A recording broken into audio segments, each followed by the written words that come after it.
So hello class 10th के बच्चों, first flight की बुक पढ़ रहे हैं। आज अपन पढ़ने वाले today we are going to study the poem dust of snow. किसके द्वारा लिखी गई? It is written by Robert Frost. हाँ जी, अपन को पता है, अपन ने ऑलरेडी एक पोएम पढ़ी है, क्या? Fire and ice. अब देखो, first of all about the poet. Robert Frost was one of the greatest American poets. He is famous for writing poems about nature and everyday life. His poems are simple language but carry deep meanings. बहुत deep meanings होती है. He often uses nature to teach important life lessons. He won the Pulitzer Prize 4 times for his poetry. And इनके famous कौन सी है? Dust of Snow, Fire and Ice, Stopping by Woods on a Snowy Evening, and Road Not Taken. The way a crow shook down on me, the dust of snow from a hemlock tree. अब सबसे पहले यहाँ पे देखो, एक क्या हो रही है, किस चीज के बारे में बात हो रही है? स्नो के बारे में, हेमलॉक ट्री के बारे में और क्रो के बारे में। तो एक बैकग्राउंड इमेज बन रही है। क्या इमेज बन रही है? कि it's a winter season, it is a winter season, is a winter season. और वहां पे क्या है? ट्री है। वहां पे क्या है? ट्री है। कौन सा ट्री है? हेमलॉक का ट्री है। हेमलॉक का ट्री है। और उस ट्री पे क्या? एक क्रो है। क्या है? एक क्रो है।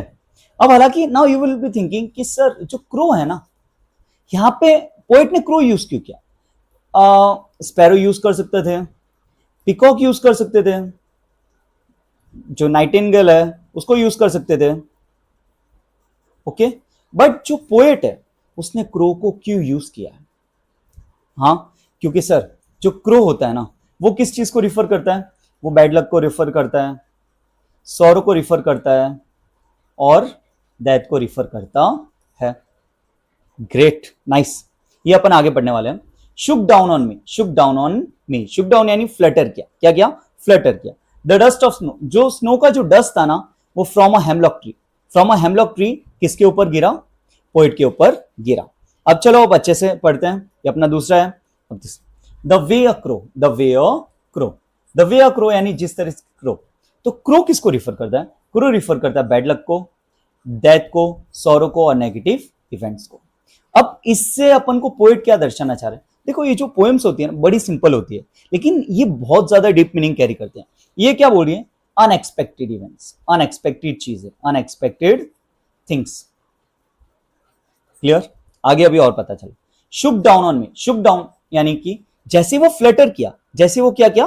फ्लटर किया। तो सपोज यहां पे ट्री है, ओके, और यहां पे क्रो है, और यहां पे पोएट खड़े हैं, और जैसे ही क्रो ने फ्लटर किया तो क्या था? विंटर सीजन था।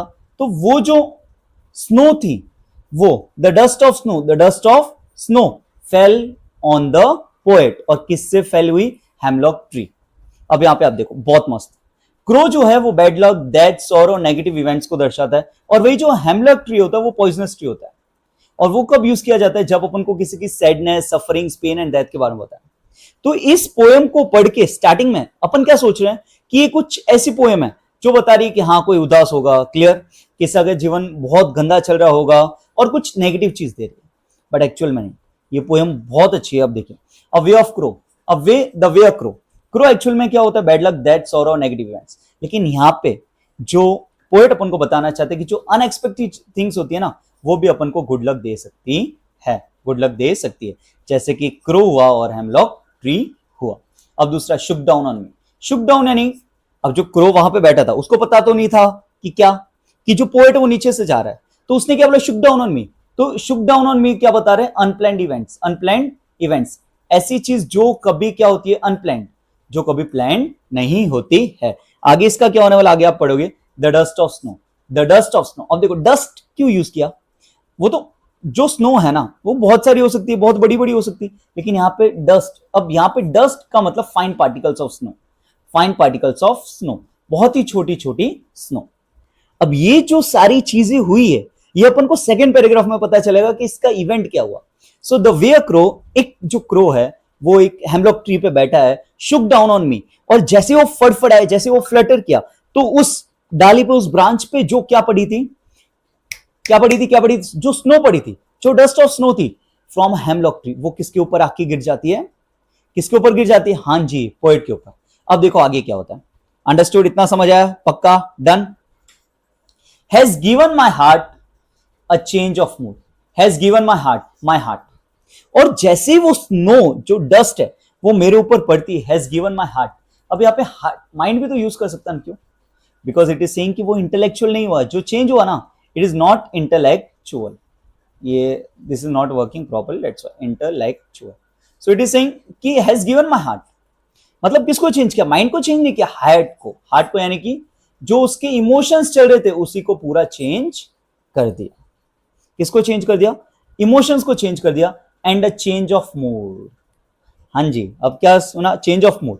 चेंज ऑफ मूड का मतलब क्या हुआ कि उसका जो मूड था वो चेंज कर दिया। अब मूड क्या था वो तो आगे की 2 लाइन्स पे पता चलेगा। एंड चेंज अ मूड, उसका जो मूड था, ठीक है, उसके जो इमोशंस थे उसको पूरी तरीके से चेंज कर दिया। किसने चेंज कर दिया? क्रो ने, हेमलॉक ट्री ने, और जो डस्ट पार्टिकल्स उसके ऊपर गिरे थे। And saved some part, and saved some part. Some part का मतलब क्या बोला? अब द पोएट पूरा नहीं बोल रहा है कि होल पार्ट नहीं बोल रहा है, मतलब पूरा दिन नहीं बोल रहा है, पूरा सम पार्ट यानी कुछ पार्ट यानी कि जो सपोज पूरा दिन था तो पूरे दिन में से आधा दिन निकल गया लेकिन उसका कुछ part. Of a day I had dreamed, क्या सेव कर दिया? कुछ पार्ट सेव कर दिया। ऑफ अ डे यानी दिन का कुछ पार्ट सेव कर दिया। आई हैड ड्रीम्ड यानी मैंने जो बर्बाद कर दिया था। हाँ जी, अब आपको पोएम पूरी समझ आ रही है, अब पोएम पूरी समझ आ रही है। तो देखो अब पोएम को मैं समझाता हूं। क्या है कि सपोज जो पोएट था ना, पोएट मॉर्निंग से क्या था? उदास था। मॉर्निंग से ही वॉज सैड। लेकिन जैसे ही वो हेमलॉक ट्री के पास आता है, देखो जो हेमलॉक ट्री होता है और जो क्रो होता है वो हालांकि कैसे नेगेटिव सिंबल्स है। कौन से सिंबल्स है? नेगेटिव। लेकिन पोएट बोलता है कि जैसे ही वो उधर आता है, क्लियर, वहां पे अनप्लान्ड यानी कि अचानक से जो क्रो है ना वो शुक करता, फ्लटर करता, तो उसके ऊपर जो पार्टिकल्स होते हैं वो आके मेरे ऊपर गिर जाता है। और जैसे मेरे ऊपर गिर जाता है, हैज गिवन माई हार्ट, और जो मेरे हार्ट है चेंज ऑफ मूड, और मेरे हार्ट को एकदम मूड चेंज हो गया, जो मैं नेगेटिव सोच रहा था पॉजिटिव हो गया। And saved some part of day I rued, जो मैं पूरे दिन से ग्लूमी था, जो मैं पूरा उदास था, और अब मैं क्या हो गया था? हैप्पी हो गया था। तो पोएट अपन को ये सिखा रहा है, क्या सिखा रहा है? कि डोंट जज a book by its cover. सबसे पहले तो डोंट जज a book by its cover, यानी क्रो को देख के ऊपर नहीं बोल सकते कि ये बैड लक है, हेमलॉक ट्री को देख के नहीं बोल सकते बैड लक है। एंड डस्ट पार्टिकल्स, छोटा डस्ट ऑफ स्नो यानी बहुत ही छोटा छोटा snow, even the small things can change our day. छोटी छोटी चीजें भी अपना डे चेंज कर देती है, हाँ कि ना? कभी कभार सपोज क्लास में बैठे हैं, टीचर आके अगर थोड़ा बहुत भी अप्रिशिएट कर दे ना, अपन खुश हो जाते हैं। ओके, अगर कम मार्क्स आ जाए लेकिन कोई घर वाले बोल दे कि नहीं नेक्स्ट टाइम कर दोगे, तो अपना उदास क्या हो जाता है? मूड अच्छा हो जाता है। कभी कभार अपन सिर्फ फोन स्क्रॉल कर रहे होते हैं, एकदम माइंड खराब होता है, लेकिन कुछ ऐसी रील आ जाती है जो अपन को खुशी दे देती है, अपना पूरा दिन चेंज हो जाता है। कभी कभार अचानक से अपन कोई गाना सुन लेते हैं, ठीक है, अपना दिन चेंज हो जाता है। तो वैसे ही पोएट बता रहे कि even the small things, even ऐसी चीज जिसे अपन सुपरस्टिशन मानते हैं, ऐसा मानते हैं कि ये चीजें क्या है, खराबी है, वो चीजें भी अपना डे चेंज कर सकती है। अंडरस्टूड? Yes, done. अब देखो बिफोर पहले क्या था कि सैड एंड अनहैप्पी था, फिर हैप्पी एंड रिफ्रेश्ड हो गए।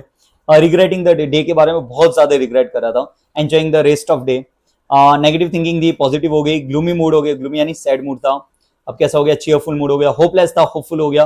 Focused on problems, now appreciated the nature. अब नेचर की क्या क्या चीजें अपन को इस पोएम से क्या सीखने को मिला, ये सब चीजें मैंने आपके लिए रखी है एक समरी। जैसे ये पढ़ लिया अपने poem clear. This poem tells us that even the smallest incidents in life can bring about a big change in our mood and attitude. Even जो छोटी छोटी चीजें होती है ना, जैसे डस्ट ऑफ स्नो गिर गया, उसका पूरा मूड चेंज हो गया, तो even the smallest thing in our life can change our mood and attitude. The poet was feeling sad and regretful when a crow sitting on a hemlock tree accidentally shook a few tiny flakes of snow onto him. Although it was very ordinary incident, हालांकि incident तो ordinary था कि चल रहा है ऊपर से गिर गया, but it refreshed his mind and changed his mood completely. The crow and the hemlock tree, which are usually considered symbols of bad luck and negativity, surprisingly became the source of happiness and hope. Through this simple incident, Robert Frost, अब देखो इस poem अपन को क्या सिखा रहा है? Teaches us that we should never ignore the little joys of life. Never ignore the little joys of life. Nature has the power to heal our minds. Nature में क्या है? पावर है जो अपने माइंड को हील कर सकती है। And even the most ordinary moments can help us overcome sadness. So the poem encourages us to stay positive because a small change in our perspective can make even a bad day meaningful. Done. अब आते हैं अपने poetic devices पे। Clear? सबसे पहले तो क्या poetic device है? सिंबलिज्म। क्यों? बिकॉज जो क्रो है, जो हेमलॉक ट्री है, ओके, और जो स्नो है वो अपन को सिर्फ वो चीज नहीं बता रहे, लेकिन वो कुछ सिंबल बता रहे। क्रो क्या बता रहे? सिंबल ऑफ बैड लक होता है, नेगेटिविटी होता है और अनप्लीजेंटनेस होता है। Hemlock tree symbol of sorrow होता है, सैडनेस होता है, सफरिंग होता है और नेगेटिविटी होता है। और जो डस्ट ऑफ स्नो होता है hope, purity, freshness, positive and new beginning का होता है। सेकंड है अलिट्रेशन। अलिट्रेशन का मतलब क्या होता है बेटा? सेम जो कॉन्सोनेंट साउंड जब रिपीट होता है बार बार उसको क्या बोलते हैं? अलिट्रेशन। तो यहाँ पे क्या है? Has given my heart, H H का साउंड रिपीट हो रहा है, dust of snow, clear, S का साउंड रिपीट हो रहा है। Third assonance. एजोनेंस यानी repetition of double O sound, means vowels का जब साउंड रिपीट होता है तो उसको क्या बोलते हैं? एजोनेंस, शोक down. Okay, next imagine, a crow shaking snow from a hemlock tree, clear, imagine करवा रहा है। क्या करवा रहा है? इमेजिन। अब देखो ये भी बहुत मस्त है ना, एंजबमेंट, एंजबमेंट। ओके, इसमें क्या होता है कि जो पोएम है ना वो चलती जा रही है, कोई भी पंचुएशन मार्क नहीं आ रहा है, कोई भी पंचुएशन मार्क नहीं आ रहा है। फिर है अपना राइमिंग स्कीम जो है A B C D C D. अब राइमिंग स्कीम कैसे निकालते बेटा? देखो, सबसे पहले क्रो, ओ आ रहा है तो ओ को ए दे दो, मी, ई आ रहा है बी दे दो, ओ, ये दोनों साउंड सिमिलर है तो ए दे दो, ये दोनों साउंड सिमिलर बी। तो पहले का क्या हो गया? A B, clear. अब दूसरा देखो, हैज गिवन माई हार्ट, तो उससे सिमिलर नहीं था तो ए या फिर सी दे दो, मूड ड, डी दे दो, पार्ट दोनों सिमिलर है सी और ड, clear. So A B C D अपना है, clear. A B C D अपना राइमिंग स्कीम है। तो इसी के साथ आई होप आपको ये पोम समझ आया होगा, clear. So thank you so much for watching this video.